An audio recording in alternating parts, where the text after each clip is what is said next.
That was my planned intro. I'm sorry. Hello, welcome back, or welcome to my channel. Thank you so much for finding interest in this topic, and I really hope that you enjoy my words and enjoy the history that I plan on presenting you with. And yeah, let's just get started. I want to first start this video with you won't be offended if this doesn't appeal to your character. If you know that you are not a Confederate loser supporter, then none of this will be disagreeable. And I also want to say that none of this is opinion. There's no room for disagreement. These are just true accounts of history. Thank you.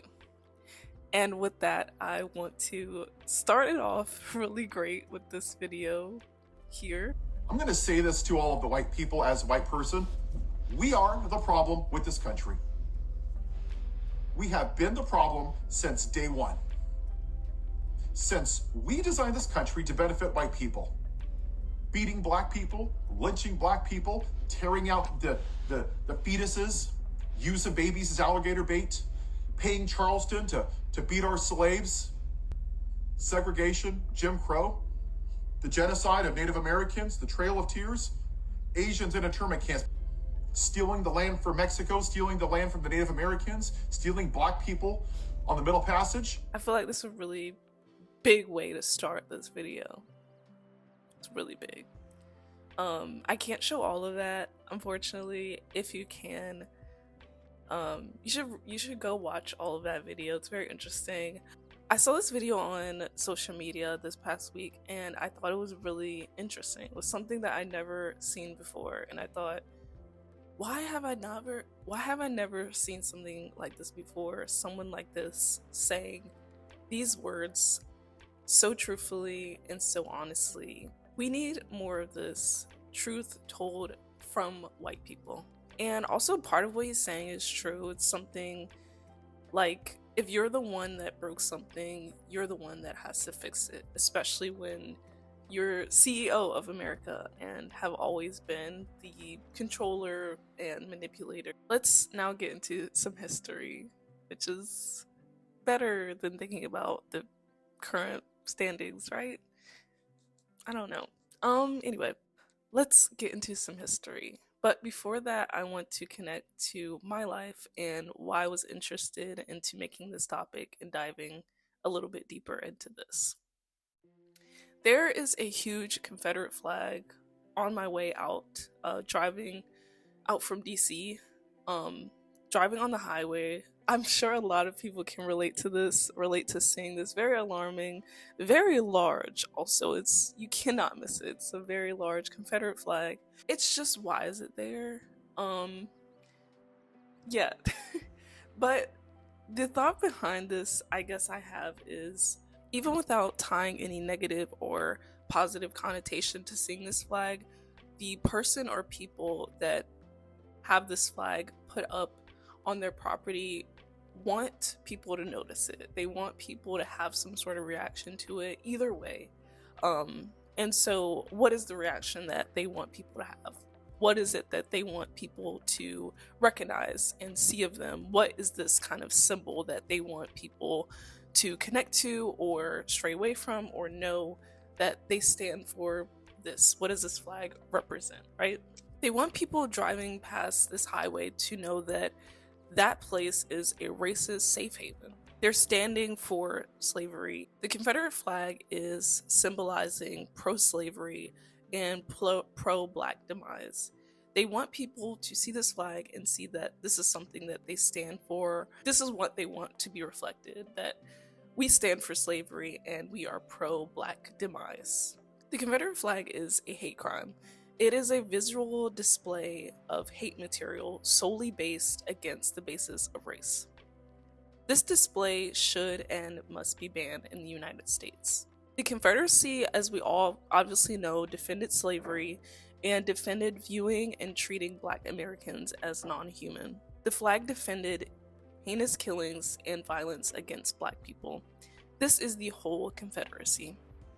There's nothing prideful about this history. It is a display of hate against Black Americans. And also, this is not, a dog whistle. This isn't something that's under the radar. This isn't something that's whispered in tones. This is a direct display of hate against Black people. This flag is a direct hate crime and hate display against Black people, against the equality of Black Americans. Confederacy. The South fought the Civil War to preserve slavery.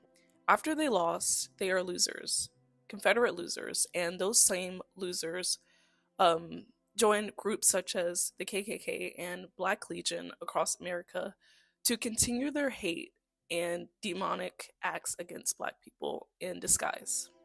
Surprisingly enough, in 1921, the 29th President of the United States of America, Warren G. Harding, condemned the lynching of Black citizens in the South, calling it a barbaric stain on American democracy.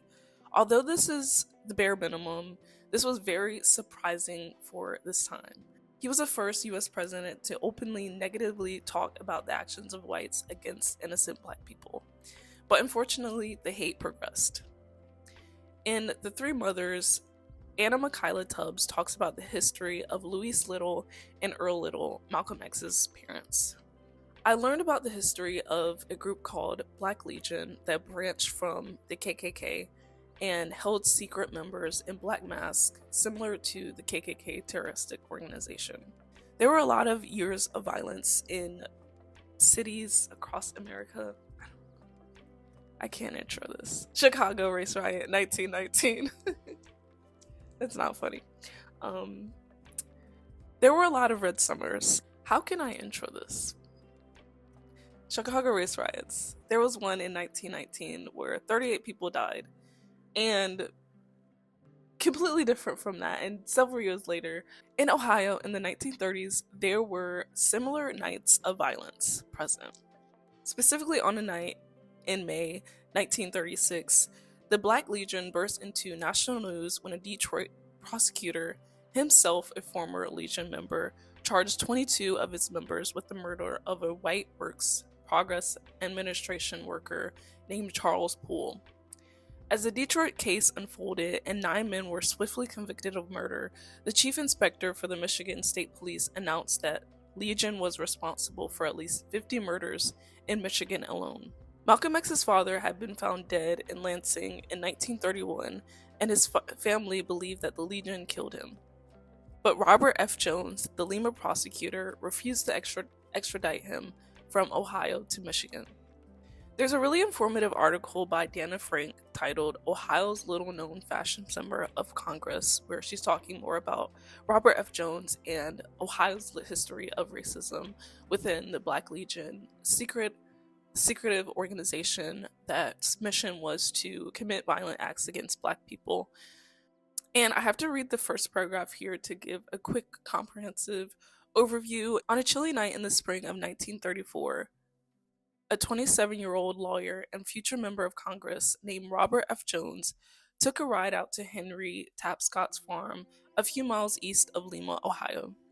Surrounded by 1,000 armed men wearing black hoods, robes, and pirate hats, emblazoned with a white skull and crossbones, he knelt on one knee, put his hand on a Bible, and swore fealty to the Black Legion, a fascist organization dedicated to eliminating African Americans, Jews, and Catholics from the nation, and to violently taking over the United States government.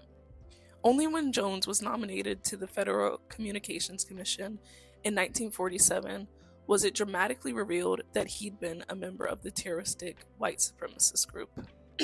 She concludes the article with, quote, "As we once again face rising fascism in the U.S., we can pay renewed history to his story, Robert F. Jones, and understanding as it is part of a long, continuous line of hate that's American as apple pie.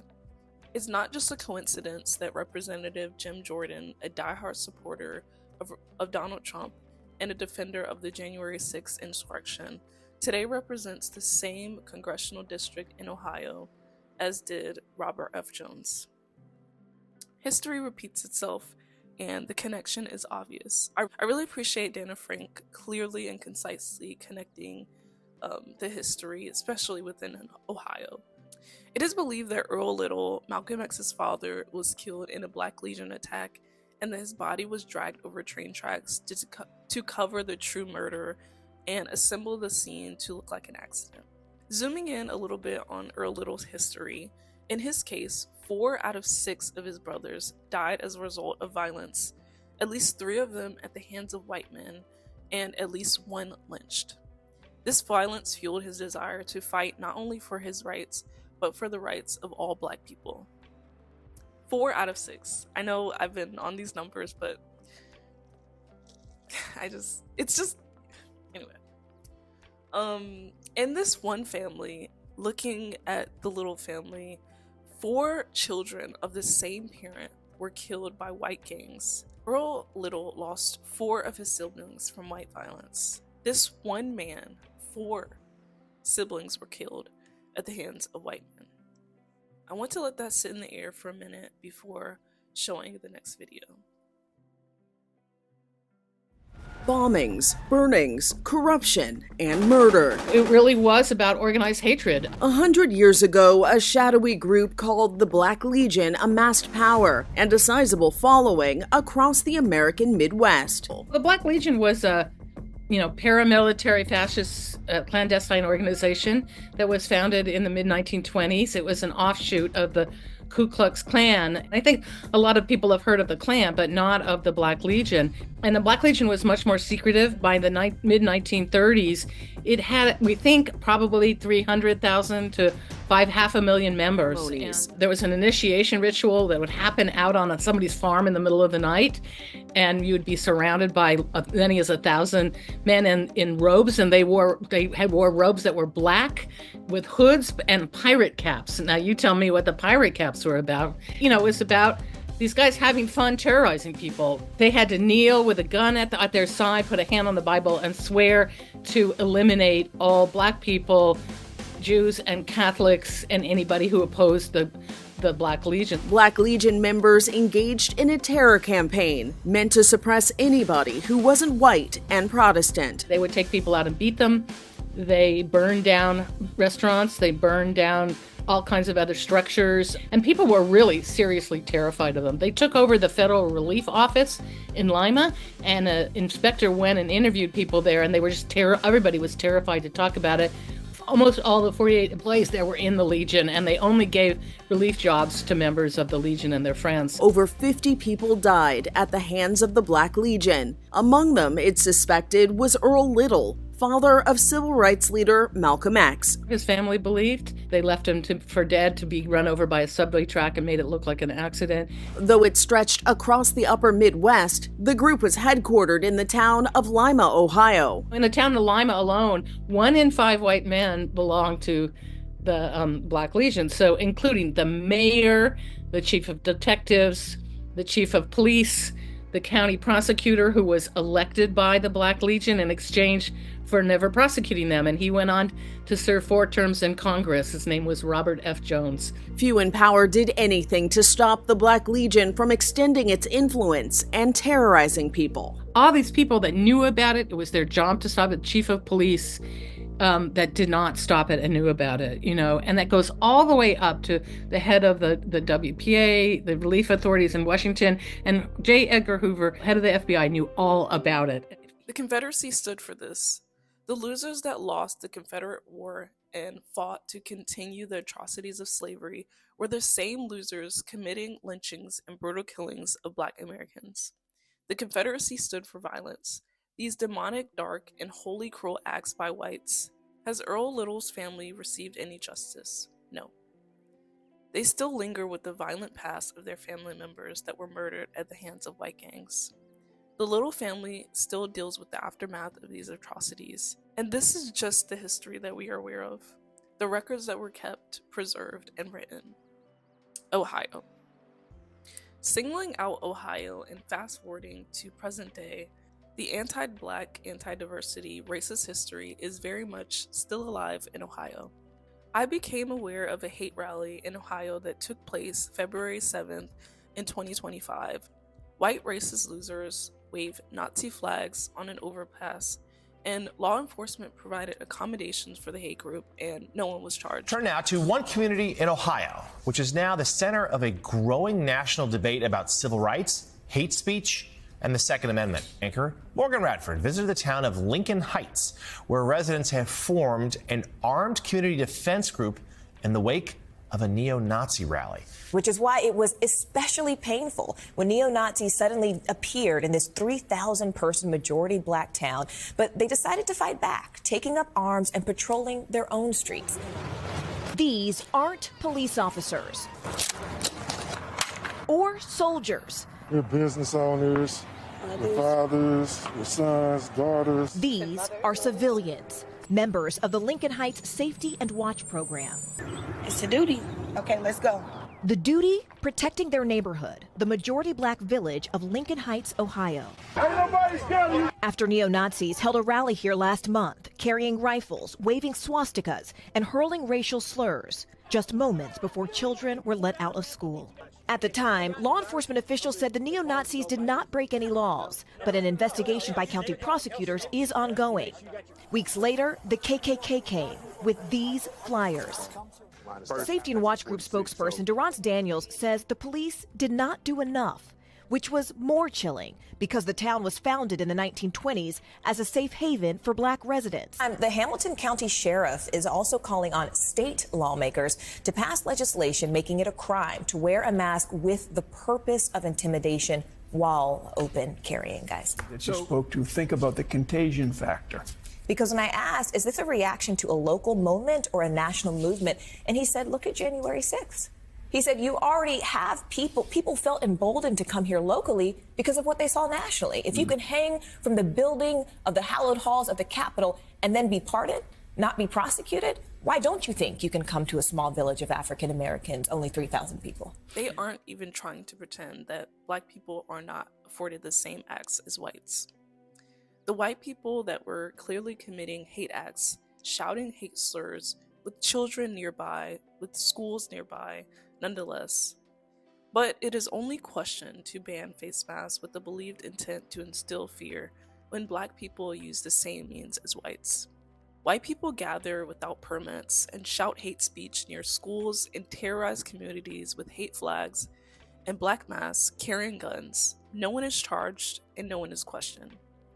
Black people escort children to schools to ensure their safety in response to hate groups with similar black masks and carrying guns, and now these people are questioned. Now it is questioned, should we ban black masks with the intent to instill fear? Only after black people use these methods is this questioned. Only when black people are trying to protect children from experiencing hate crime and potential violence is that questioned. These are facts. Over and over, history has shown us that black people are not allowed the same laws as whites. When we exercise those same freedoms, some bogus legislation is put into question. The reporter got words from Lincoln Heights residents in Ohio and the Lincoln Heights Safety and Watch spokesperson that stated, "Lincoln Heights is our home. If someone broke into your home and you call the police and the police says, if they do it again, they haven't broken any laws, so we're just going to allow them to break into your home again, what would you do?" Another quote, "What is so intimidating about a black man with a gun saying, 'I'm not going to allow a terrorist to harm my family'?" Perfectly said. Chef's kiss. This statement over and over again. I'm getting this framed. We are persecuted when we do the same acts as whites. Dana Frank also mentions that 1 in 5 Ohio residents during the 1930s were a part of white terroristic groups, including KKK and Black Legion, including the mayor and county prosecutor at the time. History continues, and it's very interesting to learn about these little histories and these big moments during the fight for Black lives, during and before the Civil Rights Movement. We had no choice but to fight. We have no choice but to fight. I will bring you along as I learn more about how American history has unfolded and continues to intertwine with the current president of racism in America. Knowledge is the first step, and then we can lead an informed fight. Thank you so much for listening to me. I really hope you enjoyed this, and I really hope that you can connect with this and this motivates you to take some action in your own community or fuels you to do some good in your community. And with that, goodbye.